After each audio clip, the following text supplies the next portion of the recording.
gangs, there was prostitution, there was everything, there was also great people, all in one mixed bag. And that place 25 years earlier, as I worked in that neighborhood, it was not like that. And what happened was, I felt so passionate about that community that they couldn't even afford to bring us in. We volunteered. I wanted to give back to my community, and I've done that over the years. Jennifer and I have done it well, and we just continue to do it where we can. When I watched the kids walking in, now one of the things about it was, Jennifer and I were pretty much the only Caucasians in the whole group. So I'm not making a statement, I'm just saying it was very evident that it was a very mixed racial group, but it was we were the only two Caucasian people in the room. And like when you walked in here today, you were given these pieces of paper, or in this case they were given when they walked in, that's how we used to do it. And 60% of the kids, when they walked to this, they'd already thrown the pieces of paper out. And these two pieces of paper that I'm going to show you today are really vital to learning how to do what I'm going to show you. They will change the way you perceive things. And I realized, they don't even have the tools. And so what I did was I thought to myself, why is that? There was a disengagement. And somehow it just came to me like this. And I sat with them. And I'm going to say this to you too right now.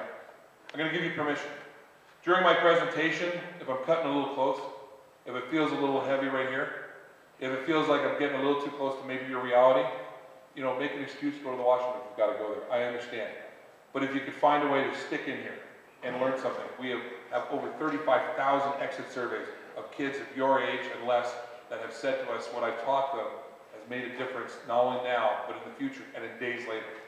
Just in days.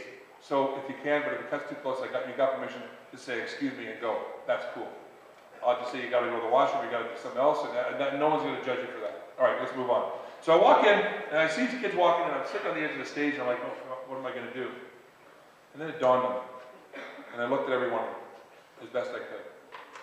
And I said this: I don't know what it was like to be you this morning. I don't know what it was like to be you this morning when you got up and you were fearful about something that happened the day before at school.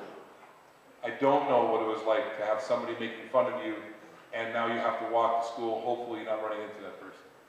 I don't know what it's like to wake up this morning after there's been domestic violence possibly in your home. I don't know what it's like to be around where they're selling drugs, and because I knew the neighborhood. I don't know what it's like. I don't know what it's like for you to be fearful for whatever reason, because I am not you. I am nowhere near you. And it would be an insult for me to say, and I said this to the group as I'm saying to you, it would be an insult for me to say, I know what it's like for you, because I have no clue. What I said to them is what I do know is I've learned to get past a lot of the things that maybe some of the things that you've gone through. And if by chance what I teach you today, what I show you, which looks fairly simple on the surface, if you apply it,